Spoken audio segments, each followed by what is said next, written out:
Okay, so in today's class, we will be covering clustering, and I will try to cover all these things, the introduction part as well as the evaluation matrix. There are 5 types of different evaluation matrix of clustering that I want to discuss. So in clustering, generally clustering may, what we do is we do unsupervised learning. Unsupervised learning means that we are not giving the target value to our training model. So this is unsupervised machine learning task, and it tries to automatically discover the natural grouping in the data. और इसमें the goal is to have higher intra cluster similarity के within the same cluster similarity ज़्यादा हो, and low inter cluster similarity so that two clusters are efficiently different from each other. ठीक है, तो इन दोनों में कम सिमिलैरिटी होनी चाहिए, with in the same cluster ज़्यादा सिमिलैरिटी होनी चाहिए. In simple words, we are trying to aggregate the segregate the groups with similar traits and assign them to the clusters. So different applications are there. We can see clustering at various levels in market segmentation, computing, clusters, and the social networking analysis. हर चीज में there are different classification. अब वो classification के लिए हमेशा data set तो नहीं given होगा, ऑलरेडी पहले से सेग्रीगेटेड नहीं होगा, बट इन रियल वर्ल्ड ऐसे वाली क्लासिफिकेशन करने के लिए हमें क्लस्टरिंग का हेल्प लेना पड़ सकता है, बिकॉज एनोटेशन भी, if we talk about annotation, because अगर कोई भी डेटा सेट है, if you want to annotate that this is class 1, this is class 2, this is class 3, अगर आप किसी से करवा रहे हो, so there are multiple annotators available throughout the world. AWS में भी there is a service to get your data set annotated. So annotation is a uh, very expensive task if you want to get the data set annotated. So annotations automate करने के लिए we try to do some clustering, and clustering is very helpful in that kind of a case. So we can find multiple types of clusters. There are multiple applications. उसमें there are these examples. So if you are building a recommender system, for example, you have seen a TV series. Let's say ABC is the name of the TV series, and you want to find similar kind of TV series on Netflix. So Netflix will recommend you some of the similar TV series that the customers who had watched this TV series also saw this one. So there will be 4 5 options in front of you, and this is same available in Amazon or Flipkart website also. That for example, person who bought this also bought this. So that kind of recommender system. So that kind of groupism can be found through clustering and targeted marketing, market segmentation, article clustering. So let's say that these days IPL is going on. So in IPL, let's say we want to talk about Virat Kohli or Rohit Sharma, or maybe Mumbai Indians, or any other team, maybe Punjab Kings 11. So all those kind of things, if there are multiple articles being published, so let's say that we want to aggregate all the articles that have been published around MI because of their 4 losses recently. So there will be multiple articles available online. Let's say you want to go through all those kind of articles and you want to find the keywords. So that kind of article clustering is also part of this clustering only. If you want to maybe do some keyword search and make a cluster out of it, that okay, this article is about Mumbai Indians or Royal Challengers Bangalore. So all those kind of things. Similarly, city planning, speech recognition. In speech recognition also, can anyone tell me कैसे clustering हो सकता है? कोई practical example if you know what kind of clustering and how the clustering can happen in speech recognition problem? Anyone? Quick. Sir अगर famous personalities कोई हो उनकी speech को हमने क्लस्टर करना हो अलग अलग क्लस्टर्स में, हाँ जैसे महात्मा गांधी हो गया, नेल्सन मंडेला हो गया, ऐसे फॉर एग्जांपल. हाँ. For example, you want to maybe you have done some Mahatma Gandhi search on YouTube. तो उसमें बहुत सारे वीडियोस आ जाएंगे, and with in that there might be multiple speakers in a single video. तो उस single video में भी अगर आप सिर्फ महात्मा गांधी की आवाज निकाल के, सब में से निकाल निकाल के उनको कंबाइन कर दो इन ए सिंगल वीडियो आउटपुट, कि मेरे को एक कंबाइंड बड़ी वीडियो चाहिए जिसमें सिर्फ महात्मा गांधी की स्पीचेस हों, तो वो सारा कुछ एक सिंगल वीडियो में लेके आने के लिए we can use kind of clustering. Okay, so these are the applications. I will move on to the evaluation metrics. So we will quickly cover all these evaluation metrics. The first one is loud coefficient, the second one is Duns index. So there is one thing I want to highlight here. There are two types of evaluation metrics. ठीक है, there are two types. उसमें से मतलब होता क्या है, these two are the internal evaluation metrics, internal, and these three are the external. External can be many more, but these are the these three are the very famous ones. So internal external evaluation metrics का मतलब ये है that in internal we are trying to evaluate without any ground truth. इसमें strictly हमारे पास ground truth नहीं है. ठीक है, ग्राउंड ट्रूथ होता है कि हमारे पास लेबल्स नहीं है. You just have the data points and you don't know the original clusters. But in the external wala case, you can compare it with the ground truth. So this is one of the thing that we might also use in our lab also. For example, what we will do in lab is we will implement k-means clustering over iris data set. अब iris data set में we have a data set जहाँ पे हमारे पास 150 रोज हैं और 3 type के हमारे पास flowers हैं. ठीक है, what we will do is we will take the X part, हम इस वाले पार्ट को लेंगे, we will do K means clustering, उसके 3 क्लस्टर बना देंगे. अब 3 क्लस्टर के बेसिस पे वो 0 1 2 आउटपुट दे देगा. And we can compare this 012 output with our ground truth जो हमारे पास बाय डिफॉल्ट डाटा सेट में होगा. तो that kind of comparison is external comparison. ठीक है, एक्सटर्नल इवैल्यूएशन मैट्रिक होगा, उसमें हम रैंड इंडेक्स या ARI कुछ लगा लेंगे so that we can at least be very sure कि हम at least accuracy तो नहीं निकाल रहे. accuracy is a classification metric. तो हम क्लस्टरिंग के हिसाब से वहां पे ढूंढेंगे कि ARI या RI अगर निकालना है तो कैसे निकालेंगे, considering that we will have the outputs. ठीक है, तो फटाफट से इसको करते हैं. That what is the Silhouette coefficient. Silhouette coefficient is defined as for each sample it is composed of two scores A and B. अब इसमें करना क्या है, A is the mean distance between sample and all other points in the same cluster. अब यहाँ पे ये बात हो रही है that with in the same cluster आपके पास सारे पॉइंट्स हैं. तो आपके पास फॉर एग्जांपल कोई भी एक सैंपल ले लो. ठीक है, so mean distance between a sample and, तो एक कोई भी पॉइंट उठा लो, उसका डिस्टेंस निकाल लो सबसे with in the same cluster.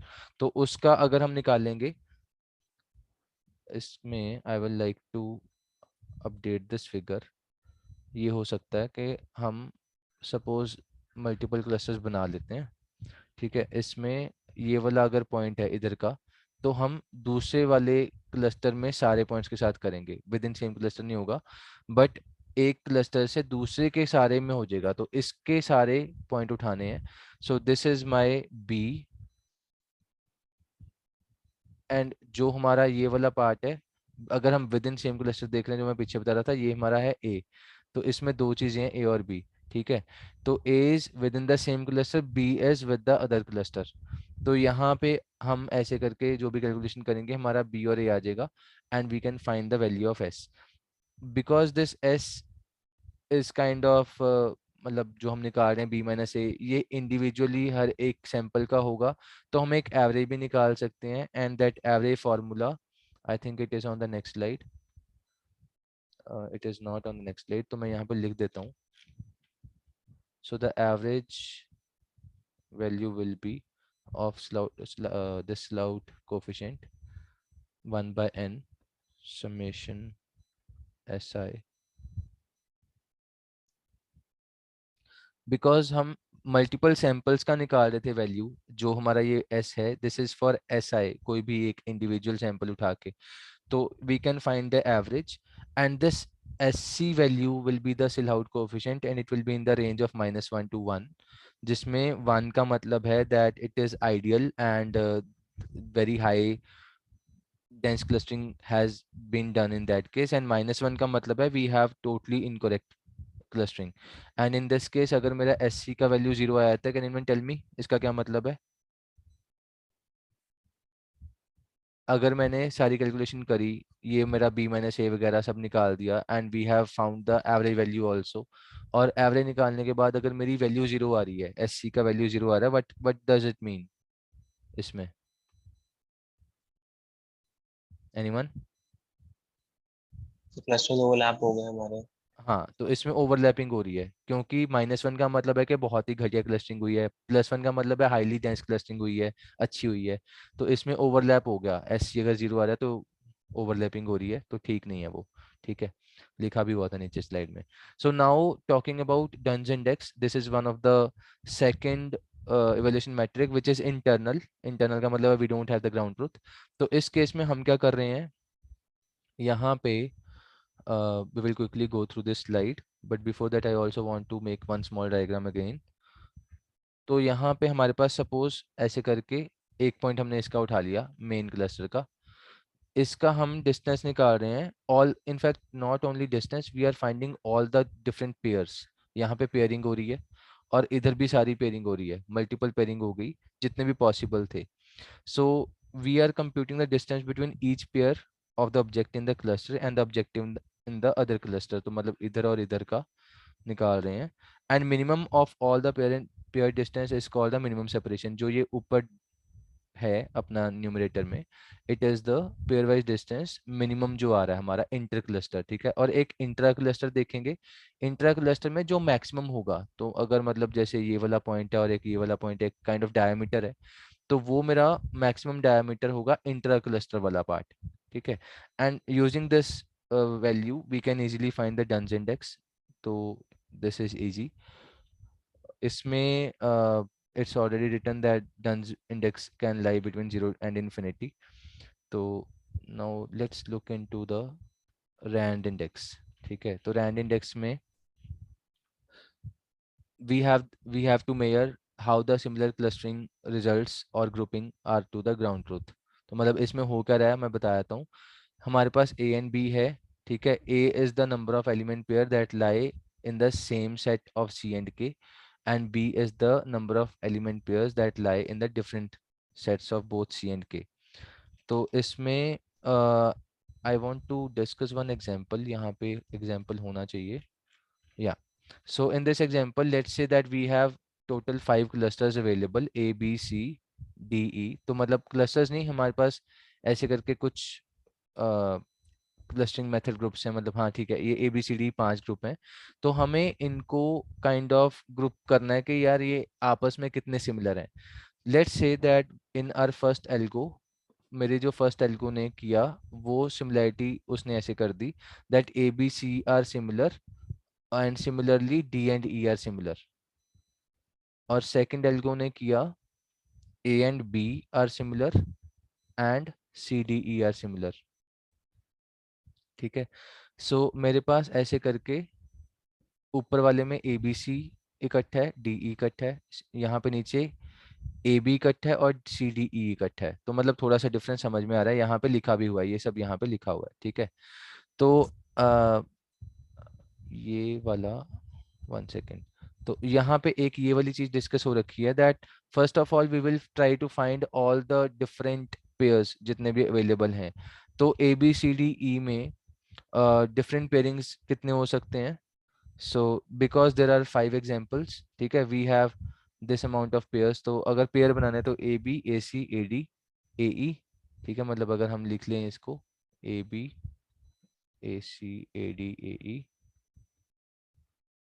BCBDBE CDCE and this one. तो मतलब मेरे पास मैक्सिमम 10 पेयर हो सकते हैं। अब बिकॉज हमारे पास अब मैं ये वाला फॉर्म ये समझाने लगा हूँ, इसमें हो क्या रहा है। हमने बोला था पीछे कि जो हमारा ए होता है, A is my number of pairs that lie in the same set of C1 and C2। ठीक है, तो मैंने ऊपर बोला था कि मेरा जैसे ABC और DE इकट्ठा है वर्सेस मेरा AB और CDE इकट्ठा है। तो यहाँ पे ए क्या होगा, ए विल बी एक्चुअली 2 ओनली, क्योंकि मेरा ए बी और डी ई इन दोनों में इकट्ठा है। सो ए का जो डेफिनेशन था पीछे लिखा हुआ, I will show you the definition also, just a second.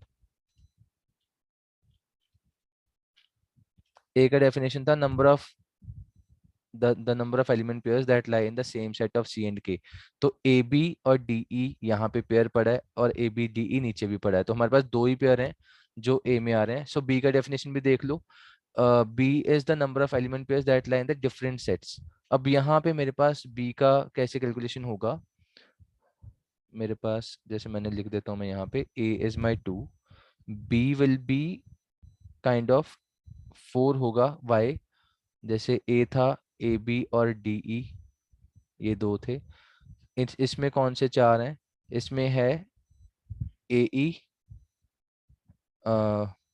A D, similarly B D and B E. तो यही चीज मेरी नीचे भी पॉसिबल है, A D, A E, B D और बी ई। तो ये चार हैं जो दोनों साइड पे बन रहे हैं। So this is A D, B D and B E. ठीक है, तो based on the definition that number of element pairs that lie in the different sets of both C and K. इसके अलावा ऐसा कोई भी नहीं है जो इसमें बी में क्वालिफाई कर रहा हो। So we have got the values of A equal to 2 and B equal to 4। और इसी चीज को if I want to put the value in this formula, तो मेरा फार्मूला बन जाएगा 2 + 4 upon 10। 10 was the total number of combinations, तो 0.6 R I आया मेरा। ठीक है, now in this case R I का जो रेंज होगा इट विल बी, नीचे एडजस्टेड रैंड इंडेक्स है, so in this case the range will be 0 to 1। ठीक है, जैसे पिछली बार मेरा रेंज था -1 to 1, यहाँ पे आर आई का जो रेंज है it is 0 to 1, where 1 is better, जितना हाई होगा उतना अच्छा। ठीक है, now if I quickly come to this A R I, यहाँ पे ए आर आई वाले में I want to explain it with an example. बता देता हूँ पहले होता क्या है। आर आई में we have to find lots of pairs, और उसमें बहुत टाइम लग जाता है अगर मेरा डेटा सेट बड़ा हो। ठीक है, उसमें हमने सारे पेयर देखे थे। तो इसमें ए आर आई में क्या करते हैं, हम एक कंटिजेंसी टेबल बना लेते हैं, जैसे ये C1 C2 C3 ऐसे करके दिख रहा है। तो let's make it for one of that numerical जो हमने अभी पीछे देखा था। ये फॉर्मूला मैं बाद में समझाता हूँ। फॉर एग्जाम्पल मेरे पास पेयरिंग थी ये वाली। ठीक है, जो मेरा क्लस्टर 1 था उसने मेरे को ए बी सी और डी ई इकट्ठा रख के दिया था, और क्लस्टर 2 ने ए बी और सी डी ई को इकट्ठा रख के दिया था। तो ये वाले वैल्यूज देख लेते हैं कैसे फिल हो रहे हैं। सो फॉर एग्जांपल मैं यहाँ पे ये वाला अगर 1 की वैल्यू देखूँ, 1 कहाँ से आया, it means that first cluster of first algo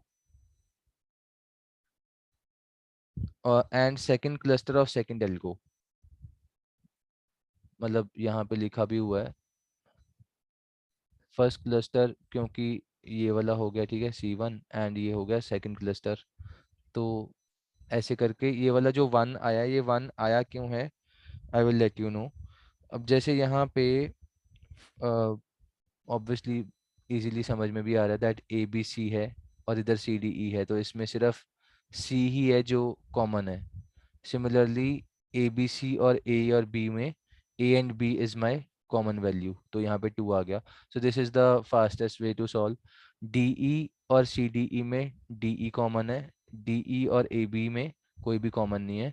so this is the fast way to form this contingency table.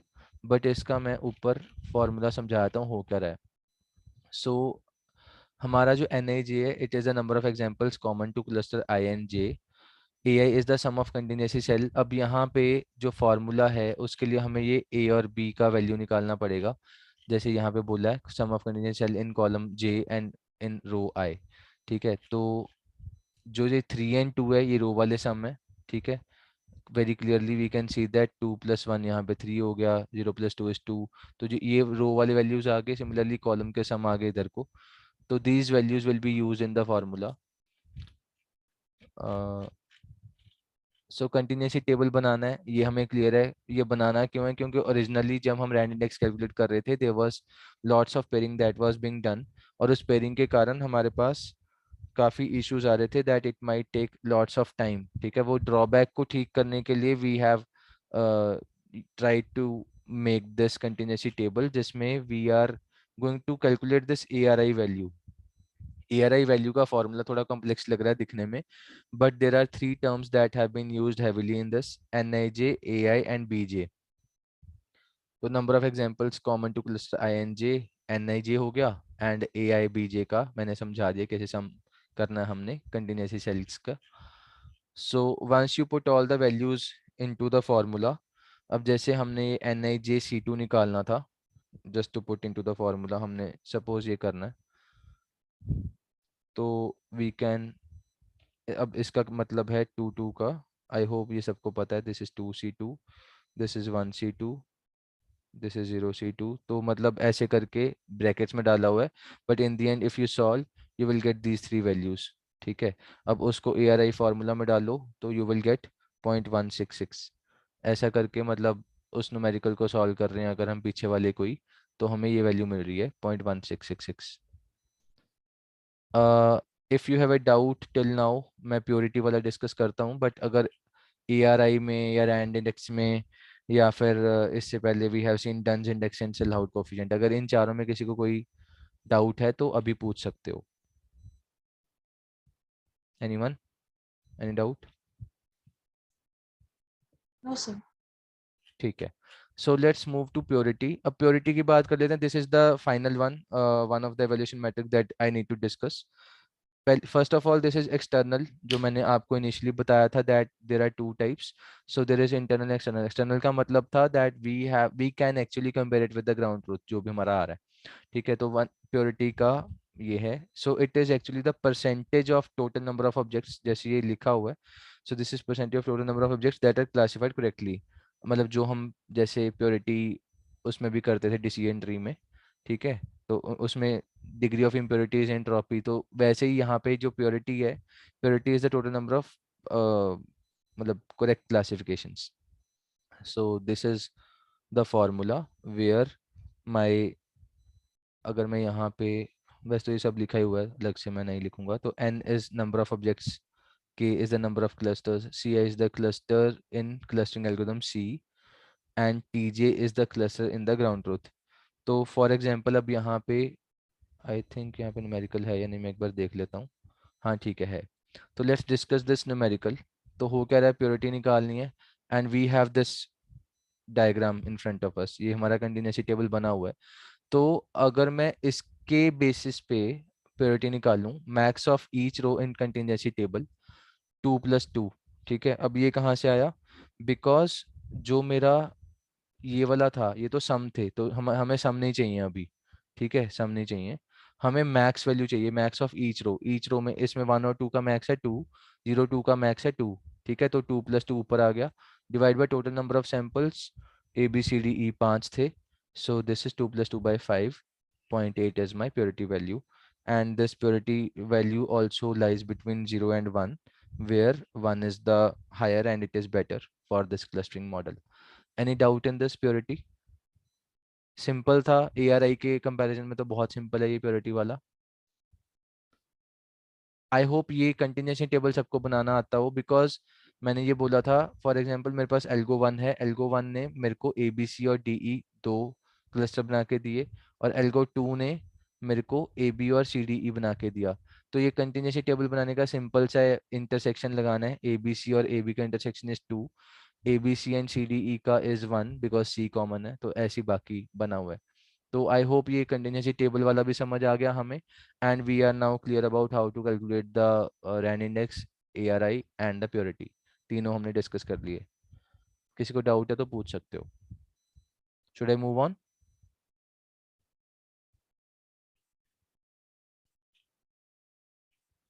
So let's move to the type of clustering algorithms. ठीक है, there are 5 types mainly: partition based, hierarchical, density grid, model based. Can anyone tell me, जो हमारा के means वाला है, I'm not sure if you have studied this earlier, machine learning में पढ़ाई होगा, जो हमारा के मीन्स क्लस्टरिंग है, इन पांचों में से वो कौन से टाइप का है? एनीवन? के means is a type So of partitional. partition, yes, so it is actually partition based only। Partition based में मल्टीपल टाइप्स होते हैं, जैसे एक के मीन्स हो गया, ऐसे एक पैम होता है, पार्टीशन अराउंड मिडॉइड्स, एक एक दो और होते हैं, क्लैरा, क्लैरेंस ऐसे करके होते हैं। Clara is clustering large applications and Clarence is clustering large applications based on randomise sampling. I am not 100% sure but शायद यही फुल फॉर्म होता है। So now let's move on, इसके डिटेल में चलते हैं। हाँ यही था, ठीक है, बेस्ड अपॉन रैंडमाइज सर्च, मैंने सैम्पलिंग कहा था। चलो okay, so let's talk about this partitioning based methods. So these methods partition the objects into k clusters and each partition forms one cluster. So this method is to optimize, मतलब ये कहानी लिखी हुई है but it simply means that it is actually partitioning the dataset into predefined number of clusters. जो भी हम define करेंगे कि k का value इतना होना चाहिए वो उस हिसाब से कर देगा। And there are number of algorithms जो हम मतलब कर सकते हैं इसमें इम्प्लीमेंट। तो उसमें जैसे के मीन्स है, क्लेरेंस है, ऐसे ही एक दो और मैं यहाँ पे लिख देता हूँ, जस्ट अ सेकंड।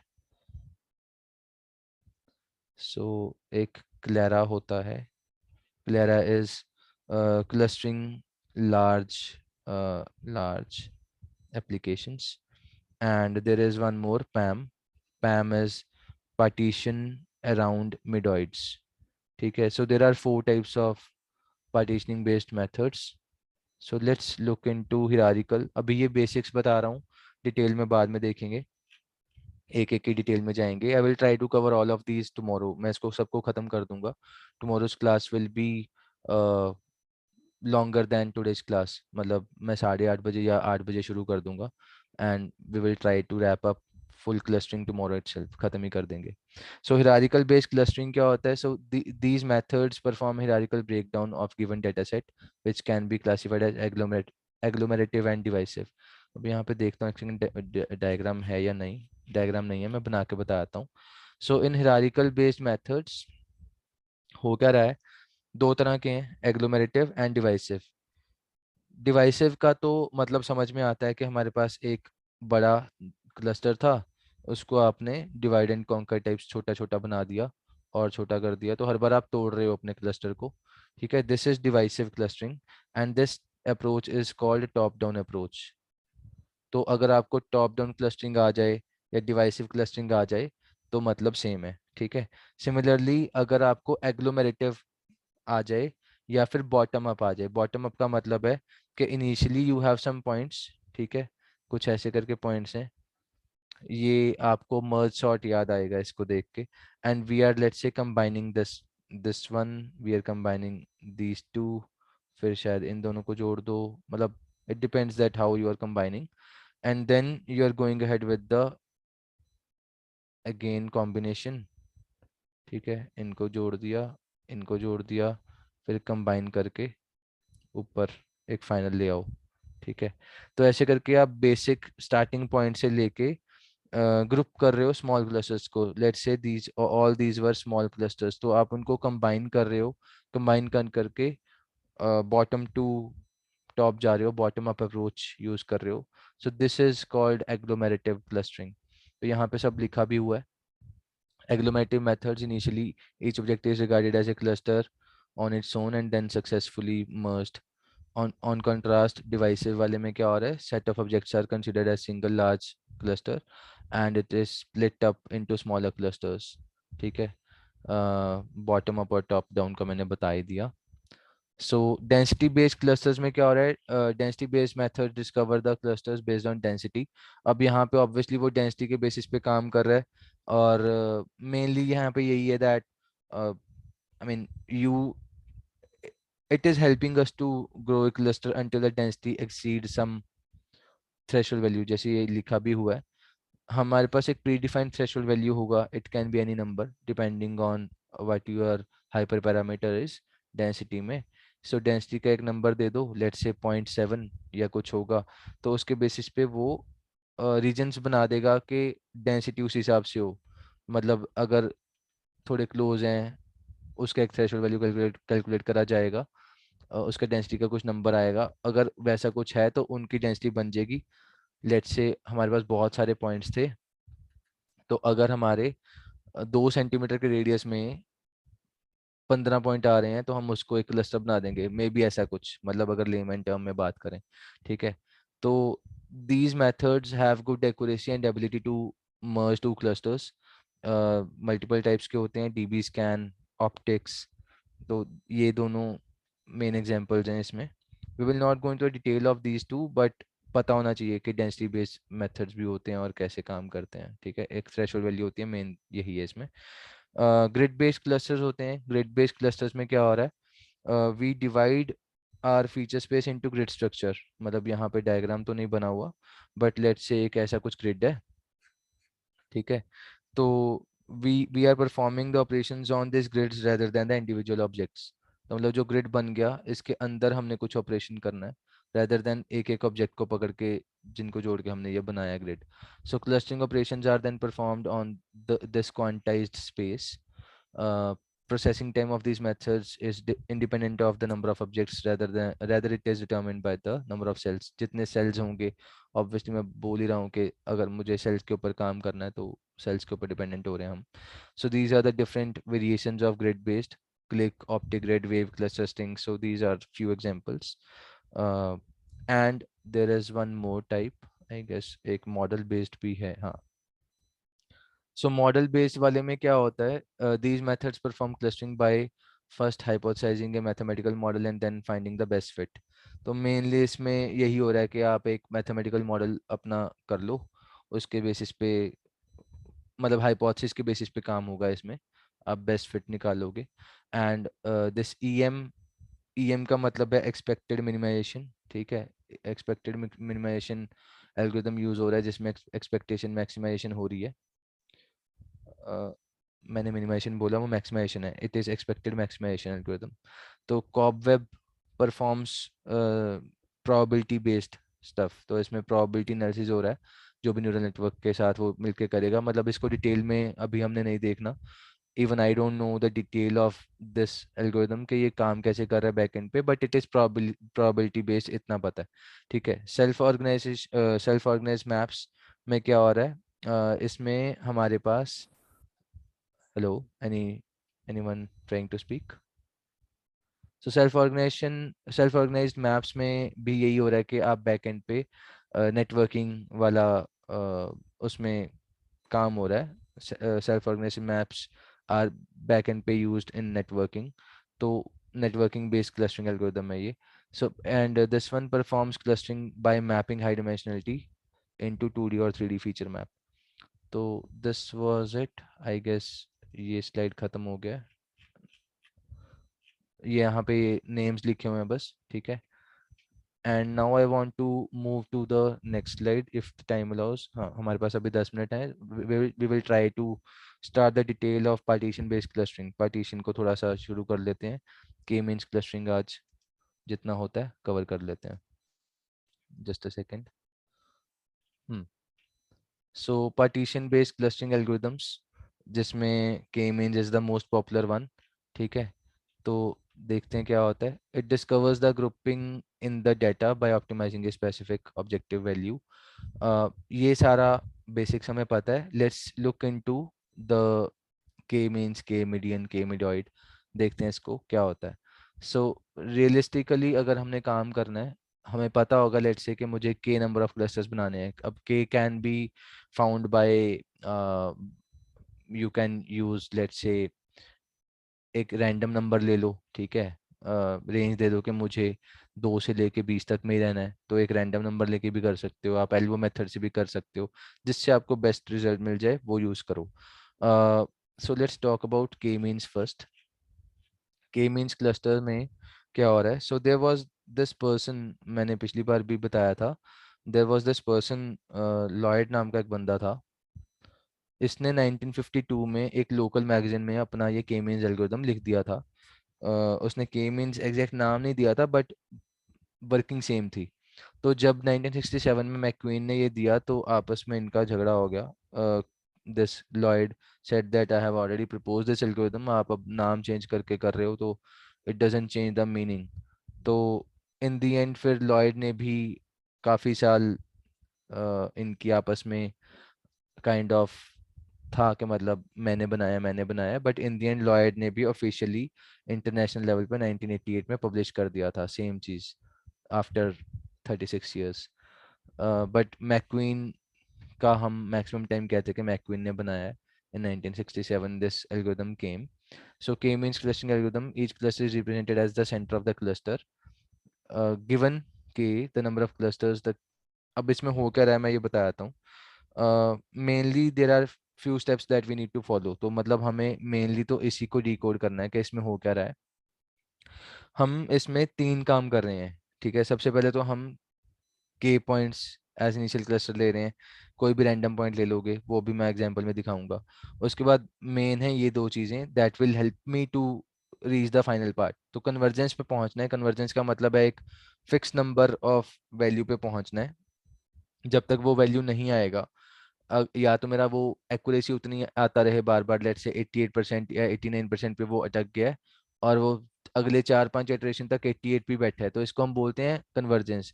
इनिशियली 10-20% से शुरू हुई ट्रेनिंग, धीरे धीरे वो 20 पे पहुंचा, 20 से 50 पे पहुंचा, 50 से 70 पे, 70 से 88 पे, और 88 के बाद आगे नहीं बढ़ रहा. ठीक है, तो इसको कन्वर्जेंस बोलते हैं. कन्वर्जेंस का मतलब ये है कि हम एक जगह पे आके रुक गए हैं, कन्वर्ज हो गए हैं. एंड दिस असाइनमेंट स्टेप में हम क्या कर रहे हैं, form the K clusters by assigning each point to its closest centroid and update recompute the centroids of each cluster. अब यहाँ पे डिस्टेंसेस भी अलग अलग है. मैनहट्टन लगा सकते हो, यूक्लिडियन लगा सकते हो. I will try to explain this with an example.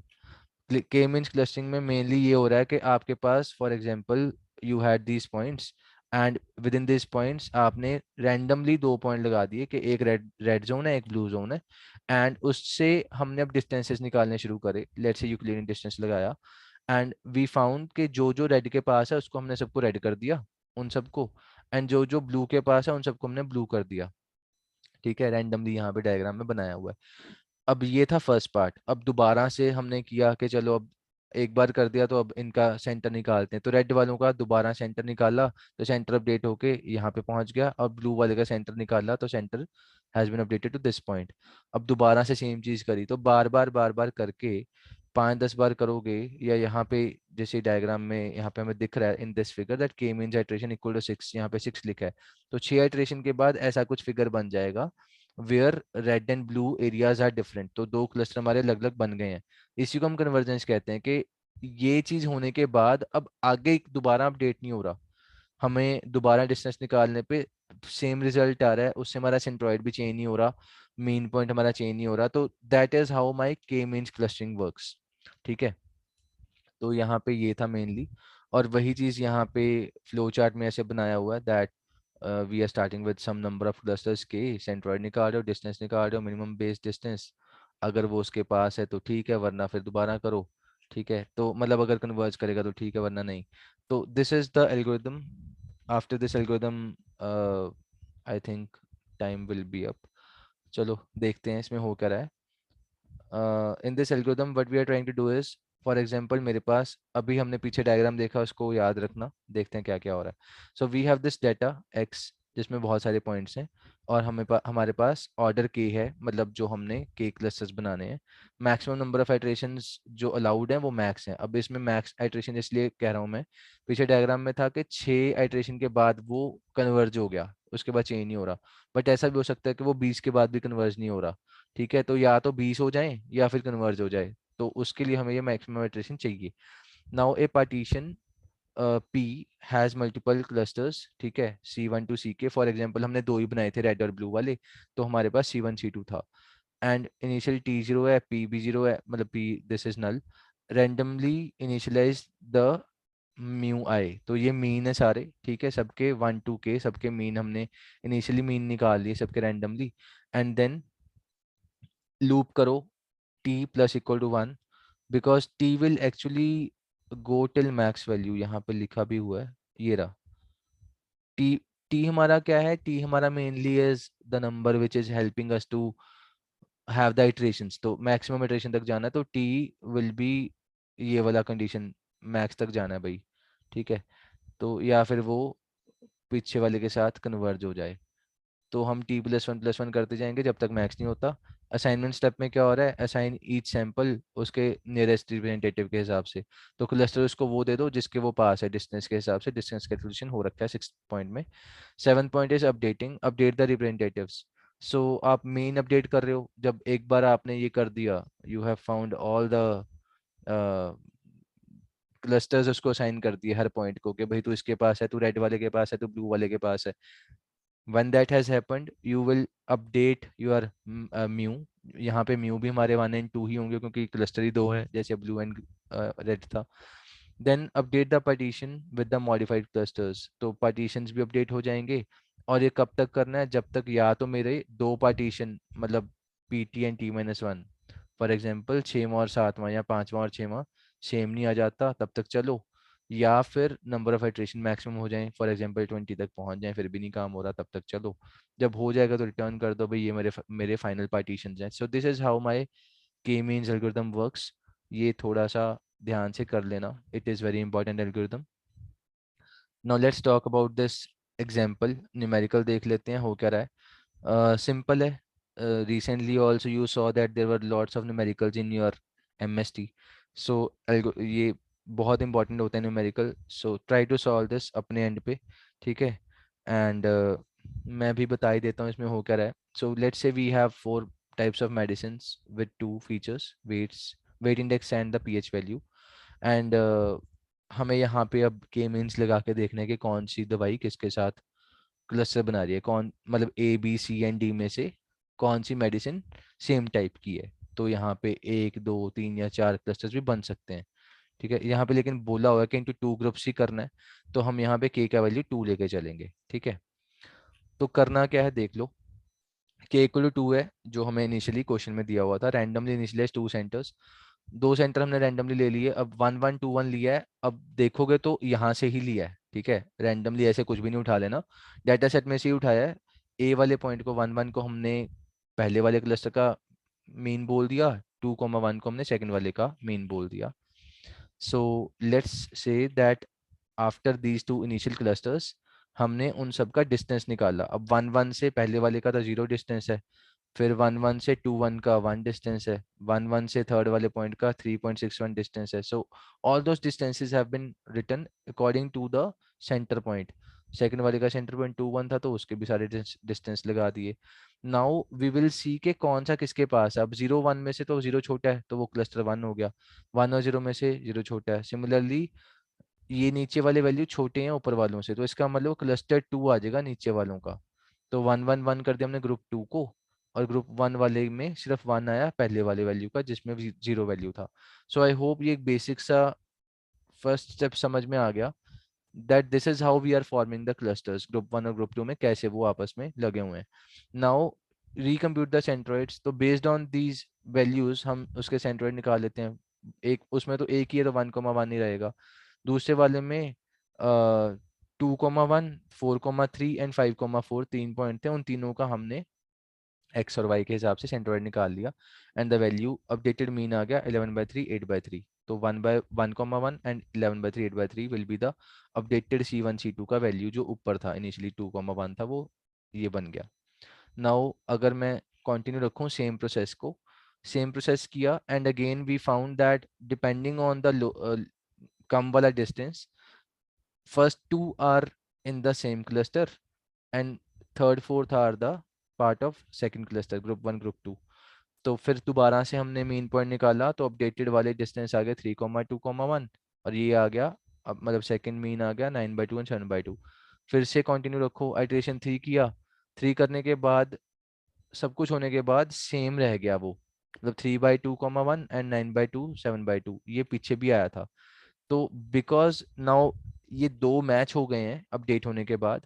पिछली बार और इस बार का मीन हमारा सेम आया. That's why we will stop at this point and we will say that A and B are of type 1 medicine and C and D are of the second type of medicine. तो यहाँ पे दो cluster बन गए हैं.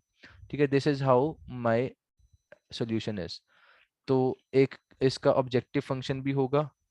This we will cover in tomorrow's class. ठीक है. We will start from this point K means objective function. कल हम अपनी क्लास थोड़ी लंबी रखेंगे. Most probably I will start around 8:15. ठीक है. 8:15 पे शुरू करके we will go till 9:40. I will try to cover the clustering as much as possible. ठीक है. So because we have to start the NLP वाला part also, that unit is very long. तो clustering वाला part I will start tomorrow 8:15 a.m. to 9:40 a.m. ठीक है. Okay, that's it for today. Thank you.